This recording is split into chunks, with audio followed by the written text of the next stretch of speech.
Hello everyone, my name is Lluvia Agustin. I'm a literary agent and the founder of the Agustin Agency, a literary agency that represents Hispanic authors located in Nashville, Tennessee. I opened the agency in 2018 after being in the publishing industry for more than 25 years, where I held various roles, including my last one as the Senior Sales Director of HarperCollins Spanish Sales Department, where we generated more than $14 million in sales of Spanish language titles. My team and I managed 3 catalogs. It was the Christian catalog that came from the Sondervan Publishing Division, which was Editorial Vida, the Thomas Nelson's division, which was Grupo Nelson, and also titles that were produced in New York, from children's books to fiction and from classic books to contemporary. First of all, I'd like to say thank you to Brian for entrusting me and giving me the opportunity to share a little bit of what I know with you. And of course, I want to thank you, the audience, the writers, the brave ones, whether you are a writer that's been published in the past or somebody who's developing to become a writer. I want to say thank you for being here, for listening, and my hope for you is that some of these ideas can help you push you a little bit further in your development as a writer. The topic of this conference is writing with an international appeal. The world of subsidiary rights is large for sure, and one of the most translated languages is the English language. From the English, we translate into other languages. Most of my authors, as I explained, are Hispanic, and they do publish in Spanish, and I have gotten some authors published in English too, but in order for me to have the possibility to publish them or get them translated into as many languages as possible, I first have to get them in English. That is not to say that we can't directly sell rights from a Spanish-speaking writer into Portuguese or other languages. That is something that can happen, but it's much harder. If I am able to sell the rights that I have in Spanish, to sell them in English, and then from there, it's easier to be able to sell rights into other languages if I have first sold the rights to English. What that means is that since you are already writing in the English language, you have greater possibilities than I have for my authors to get published in other languages, simply because you are already writing in the language that is most translated or most sold into subsidiary rights. I will not pretend to know everything there is to know about subsidiary rights. In fact, there are people whose areas of expertise are subsidiary rights, but I will share with you a little bit of what I know from my experience in being in publishing for more than 25 years, from managing a catalog that is mostly translations from the English, and from seeing what is out in the market, what gets translated into other languages, what works and what does not work, and how all of those things can benefit you at the end of the day, the writer. First fact, did you know that the decision to sell rights into other languages is mostly left to the publisher that you sell the English language rights to? They are typically the ones that decide which titles will be presented and which will not. If you speak to publishers that hold the rights to your titles in English and other languages, they'll tell you that yes, they probably have an active department that sells licenses to other languages. But it doesn't mean that just because they have a department, that does not mean that your titles will make it into that list. And that does not mean that they will actively look for opportunities for you to get published into other languages. So I'm going to talk about 2 things today. Number 1 is, what if from the beginning, when you are constructing the book, when you are writing the book, you would write it so that it would have international appeal? That does not mean that there is a guarantee that it will be sold into other languages, but it will mean that from the beginning it is ready so that it has a greater opportunity. And the other thing that I want for you is that you are able to retain as many rights as you can. At the end of the day, you don't want to give rights to someone, to an entity, to a publisher that they will never use, and therefore you will not be able to use as well. Okay, let's get into the topic. In this workshop, I'm going to talk to you about 6 elements to have in mind when you are writing your story and when you are negotiating the terms of the agreement with your publisher or your agent, so that you have the most possibility for your book to have international appeal. So with that said, let's jump right in. Number one, why many of the titles that get selected for translation into other languages may not be the best option for that language, in my estimation. This is, of course, my opinion. Number two, how and who selects the titles that will be presented to publishers for publication into other languages? Number three, discussions to have with your publisher or your agent before you surrender the rights of your book for other languages.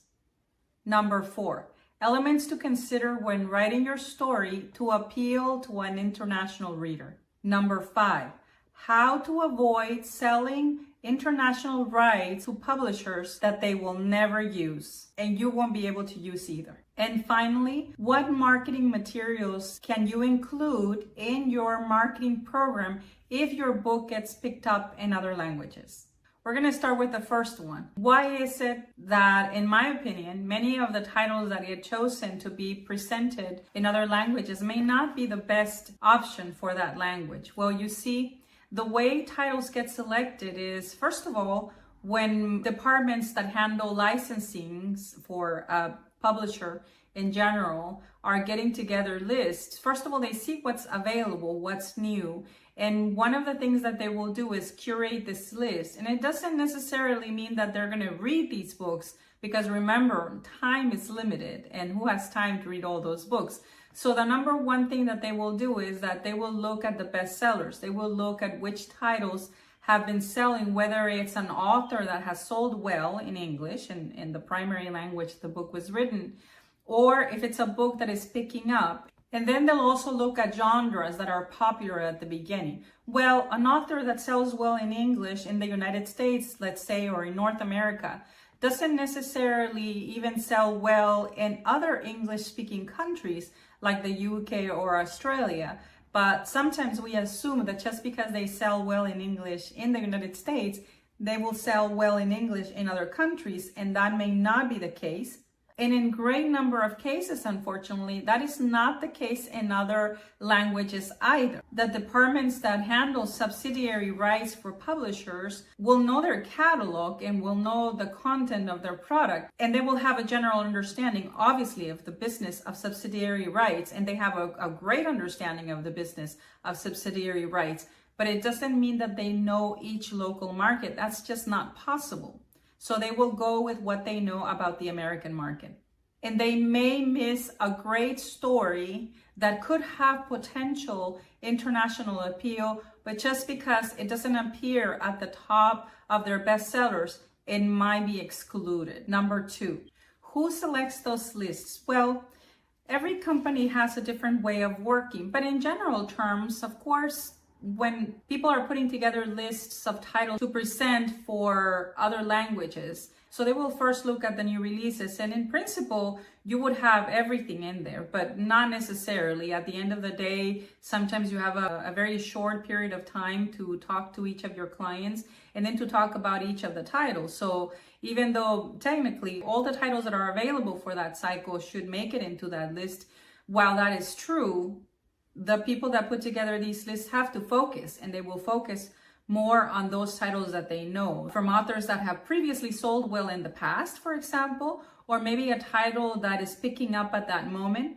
And then obviously they'll also include some backlist titles, but again, it's going to be those bestsellers and anything that calls their attention, usually from catalog sheets, things that have been included as information for selling those rights by the author or the agent. So it is very important that if we have included elements that could give our titles a more international appeal, we tell our editor so that they know, and hopefully that information will get to the people that will be handling the subsidiary rights, and your title will have a better possibility to be included in these lists. Number three, discussions you should have with your agent or your publisher before surrendering rights to other languages. And I use that word surrender because that really is what you're doing when you are giving away those subsidiary rights. For many of you, it may be early in the process. Maybe you're not at the point where you have an agent. Maybe you're at the point where you're working on your first book that has the possibility of getting published, or maybe you have published in the past and you are at that point where an agent is working with you. So whether you're talking to a publisher directly or whether you're speaking to your agent, it is important that you mention subsidiary rights. If you want to keep those rights or if you want to sell those rights, and granted, you don't always have that possibility because especially when you're getting your first contract, I understand that you might feel a little bit more timid about asking for rights. Let me explain what are subsidiary rights anyways. Subsidiary rights are any other format or any other languages. When you are talking to a publisher about your book, typically or traditionally, you were talking about the paper format in English for North America distribution, the ebook, and that's it. Today, audio is kind of tricky because audio used to be part of that subsidiary rights. Publishers want to keep audio rights. And I'm okay with that as long as they use them. And this ideally, publishers would like to keep all the rights. And that would be all the rights in all the territories around the world forever and ever in all formats, including paper, ebook, audio, movie rights, you name it. Of course, subsidiary rights or rights in other languages forever and ever and ever and never to expire. And in the past, that was very standard for books to be signed like that. Everything has changed in the last 20 years. The catalyst here has been Amazon because now it is easier to self-publish. Also, Amazon has a good distribution in a great majority of the world. And publishers have been more willing to work with authors so that authors can keep rights. But let me tell you, if we don't ask for those rights, publishers will give us a generic contract. And let me read you a clause from an actual contract. And it says like this. I need to put on my glasses because I can't read without them. But this is a very general clause that says here about rights. Publisher is granted all rights now known or hereafter invented, related to, or deriving from the work, specifically including rights and subsidiary rights. And of course, the terms also explain that the territory that they want is the world and the languages that they want is all the languages. And of course, they want all the formats and they want these terms to be forever and ever and ever and never to expire. Well, if you have an agent, these are discussions that you have to have with your agent. Have them help you understand what this means and how much leverage you have. Understanding that when you're negotiating your first contract, it's harder for you to ask or for you to keep everything that you want. But when you're negotiating with a publisher that is fair, they might not give you everything. For example, audio is difficult to get. But if you give the publisher the rights to the audio, that's fine as long as they produce the audio. If they're just going to catalog your audio, if they're just going to save it in their inventory, tell you that you need to give them the audio rights, but they will never produce it. Well, that's just not fair. That's not fair for you. That's not fair for the author because they're not letting you leverage that. Publishers today are very willing to work with you. And if they want rights, you just have to make sure that they're going to use them. So if they tell you, if you say, okay, we're negotiating the print and the paper, and maybe you do give them world distribution in English, right? In English. Remember, the languages are different. So in English, that's fine. They can have that. But if they say, no, we want the audio, well, that's fine too, as long as you use the audio and let you make money off of that. If they are simply going to catalog it and never make the audio, let me tell you, they'll never make the audio and you will never make the audio, so that the audio will never be a benefit to the consumer. So you want to make sure that you give them rights that they will use. And then on the subsidiary rights, if your agent has contacts internationally and they are constantly selling rights in other languages and your agent has the capacity, the capability, the contacts to represent you better, it is better that you keep your rights. If you are working with a publisher that your agent tells you, yes, they are very good at handling subsidiary rights and I've done good things with them in the past, and especially if we construct the book from the beginning, then that's okay. But what I want you to know is that you have options and you don't have to give publishers everything. Also, a publisher that demands everything, and so that's why I call this discussions with your agent, is I've had those cases where I've told my client, a publisher gives me a generic contract. They want all the rights. They want world rights forever and ever. They don't ever want them to expire. They want all the formats, print, ebook, audio, subsidiary rights, movie rights, you name it, large print, book club, everything. But they're really not going to use all of that. If a publisher is demanding that you give them everything, well, that's just not fair, if they're not going to use them. Today, publishers are very good at working with authors. So I would say, listen to your agent. Your agent does this all the time. And so if your agent feels like they can do good negotiations with that publisher or take you somewhere else, you should listen to your agent. That's what they do every day. Don't be intimidated in thinking that you don't have any power. You do. Of course, publishers will give you a generic contract where they want everything because, hey, I do the same. I would want to have as many rights as possible. There should be fair negotiations. And if publishers don't want to work with you and they just absolutely want all the rights and they will not use them, well, those are not very good business practices nowadays. So you probably should rethink. And I understand sometimes it's your first book and you want it out there, but believe me, if a publisher gets like that from the beginning, it's going to be really hard to work the marketing program later, believe me. Number 4, elements to consider when writing your book to make them appeal to an international audience. And this has to do with the writing. So now that we understand a little bit of how publishers work, let's talk about the content itself, the story itself. And so I would say, you don't need to change your story if your story is taking place, if we're talking about fiction, if your story is taking place in Alabama or it's taking place in New York, you don't have to change it so that it will be a little bit more neutral, let's say, so that it will appeal to an international audience. No, that's not what I'm talking about. What I'm talking about is write it so that people that don't understand an American culture will also understand the story. And I'll give you a couple of examples of titles that have worked very well in international market. And if you asked any of us, we wouldn't have predicted that, because we would have thought, well, that is a story that is too American. So it's going to be hard for other people to understand it. Well, let me start with a couple of classics. The story of Huckleberry Finn, for example, or the story of To Kill a Mockingbird are stories that have been translated in more than 40 languages. At least To Kill a Mockingbird is a book that has been translated in more than 40 languages, and it has sold over the last, I don't remember anymore, over the last 60 years, it's sold worldwide. I'm part of a book club in Spanish where I have people from all over the world, and we discuss several books. And one of the books that we discussed was To Kill a Mockingbird.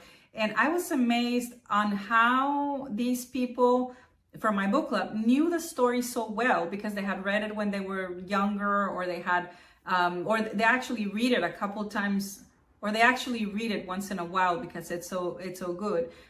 Now, in contemporary stories, this is not fiction, or nonfiction, but it's also books that have sold really well. 12 Rules for Life with Jordan Peterson. And then Hillbilly's Eulogy is a book that has sold well in other languages.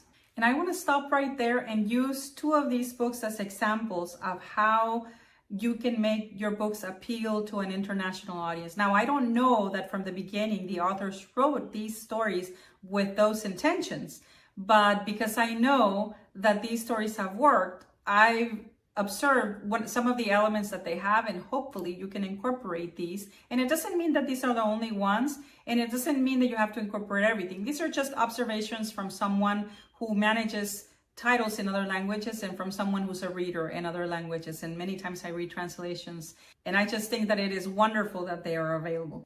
So To Kill a Mockingbird, what elements do we see there? I'm going to read a little bit again. And so what do we see there? We see family. We see injustice, we see friendship, we see justice, we see racism. And you might think, well, racism, I thought racism was an American thing. No, it is not. Racism is a thing that exists around the world, because at the end of the day, racism is hatred towards a people group. And that, unfortunately, is a condition of the heart It's not a cultural thing. If you are a person of faith, it's something that affects every human being since Cain wanted to kill his brother because he just hated him. That's To Kill a Mockingbird, and that's just on the content, but I'll go back and highlight elements that are there that not only make it appealing, but it makes it easy. So then on Hillbilly's Eulogy, what elements do we see there that are highlighted in this story is you see family, you see a struggle, you see the overcoming of that struggle, you see a love for country, and you see loyalty, economic disparity. They are elements that connect in any language and in any culture, even though these are American stories. So think of what themes, I said elements, but really the word that I was looking for was themes. What themes does your story have? Does it talk about what? Friendship, family, values that can connect with people of any part of the world. But what makes these easier to understand? And that's where your writing creativity comes into play. And again, this is an opinion. I'm actually not an editor, but because I've seen so many translations, I have an opinion about that, and hopefully you can benefit from that. But what elements are there that remove the barrier so that anybody in the world can understand these themes? And I think that's where the creative writing comes into play. In To Kill a Mockingbird, for example, you see that the story was written from the perspective of a little girl who was saved. So because of that, there are a lot of descriptions and explanations. There are things that Scout, the main character, does not understand, and she has to ask questions. Some things she doesn't understand, but are explained in a way that any reader can understand. So I think that's what, even though I don't know if they made it with that intention, that the book would be popular in other countries, in other language. I don't think that was the intention of the reader, or the writer. I'm sorry. The writer, I'm pretty sure, was writing to an American audience. However, what she didn't know is that was going to resonate with people from other countries and from other eras, because 60 years after, the book is being read in other languages as well.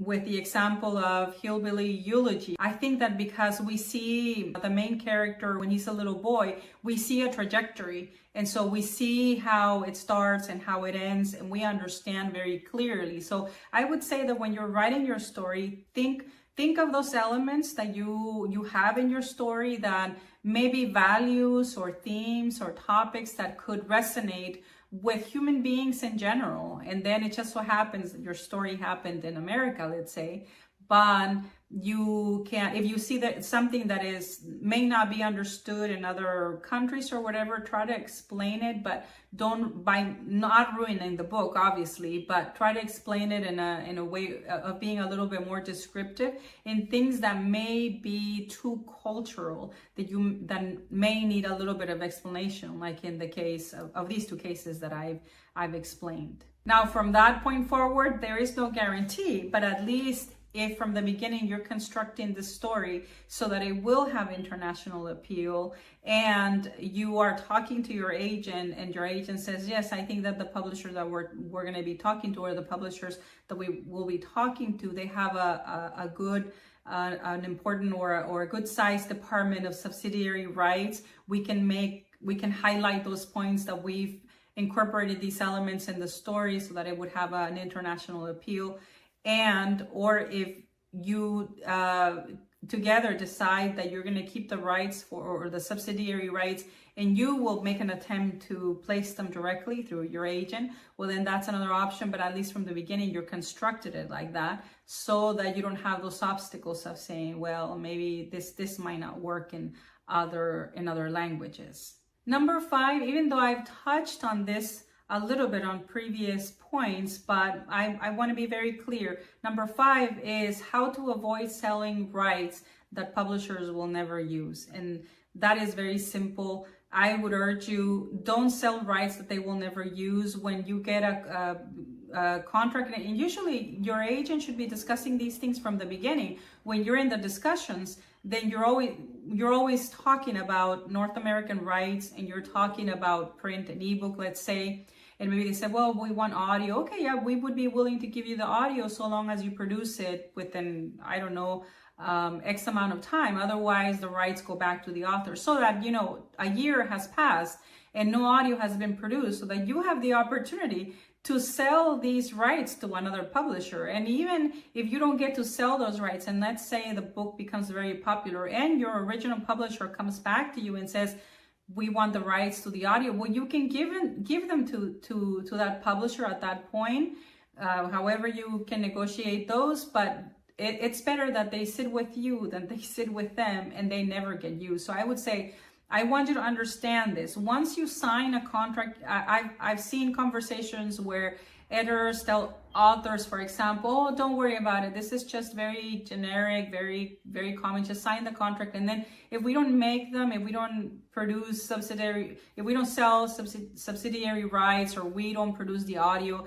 you can, or maybe there's a particular language that you want, you can always come back to us and we will give you those rights. I'm not saying that there are bad intentions there, but let's just say that editor is no longer there 2 years later, 3 years later, is no longer either in that position or at that company, or maybe even not in the industry anymore. And you're stuck with a contract that says that those rights no longer belong to you. They belong to someone who has cataloged them. They won't give them back to you, and they won't produce them, and then you won't produce them yourself. So make sure, or I want you to understand, if in the end you sign a contract where you give up all your rights, that's fine too, but you have to understand that that is permanent. If you have signed a contract like that and you have gotten rights back, well, that's fine, but don't assume that that is something that can happen, because most likely it will not.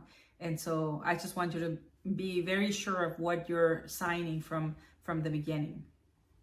Okay, and number 6, let's say that you've cleared all those issues with your agent, you have a contract, you've gotten published in North America, you have a good distribution, and then rights get sold into other languages. What can you do to promote it? Because see, what happens is that a lot of the titles that get produced in other languages have very little to no promotional support from the author.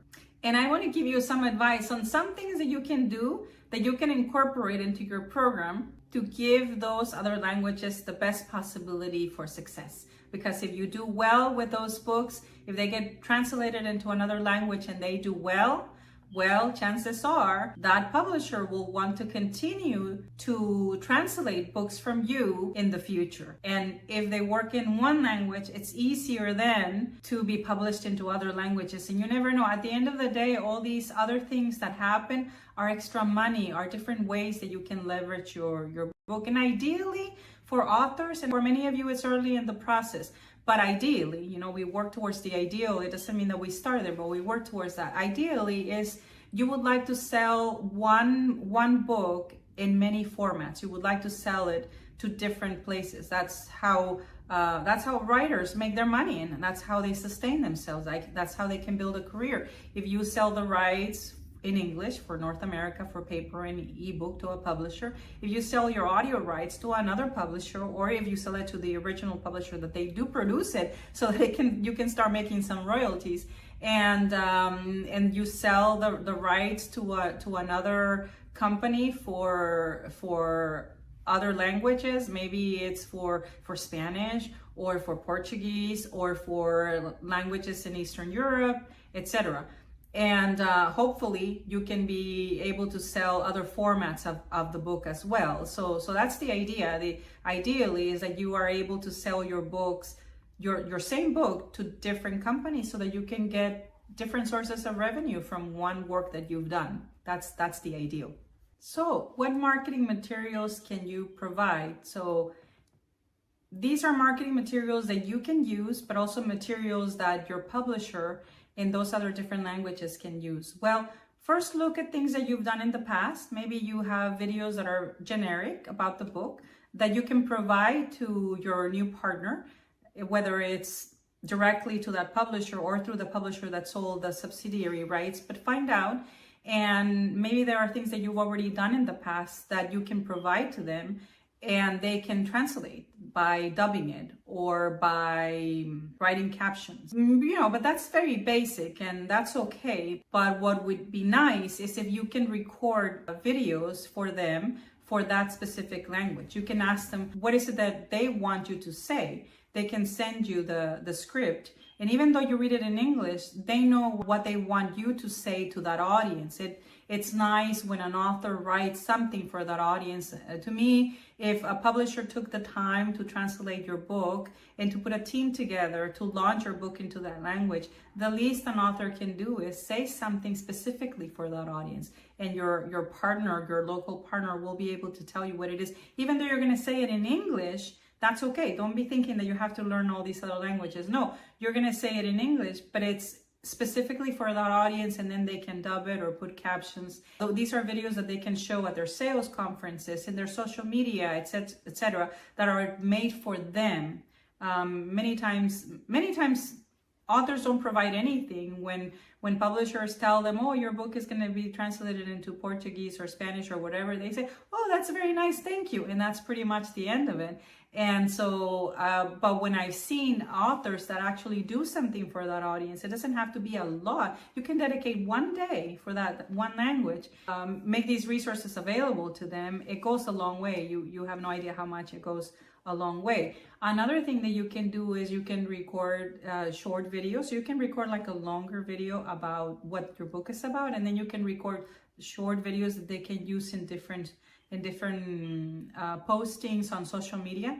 Then the other thing that you can do is have them tag you on your social media so that whenever they mention you, you can also share what is being said. Because what happens is that when an author, let's say an American author, is published into Portuguese, what happens, and it has a level of success, what happens is that they start creating an audience. So what happens is that readers will go and look for the author. So if they start following you, and it helps when you share things in that language. It helps because it doubles down on the effort that the publisher is doing locally. So sharing things that are done in other languages is good if they tag you or if they inform you. And the other thing that you can do is maybe make one interview, and that's again through a partner. You don't try and do these things on your own, but make yourself available for these things. This is something that your agent can offer to that other partner in that local country, that you are available for an interview. And sometimes I've seen this happen in the past, and it's worked well, where they have a good journalist interview you. It could be over video online, or it could be over audio. And they'll interview you in English, and then they'll translate they'll dub the interview with your voice a little bit lower, and then the translator will be a little louder, but your voice will still be heard in the background. And that connects with consumers. That what it does is that it tells consumers that they are important enough that you took the time to do that. So those are things that you can do, like one interview that then they can clip if the publisher or the local partner is smart, which usually they are, because that's what we do in this business, is they'll clip the videos, and then or the audio or whatever that interview was. It helps them to maybe put it on their platforms live, let's say, and then they can clip it and then use it in different venues to help them promote your books.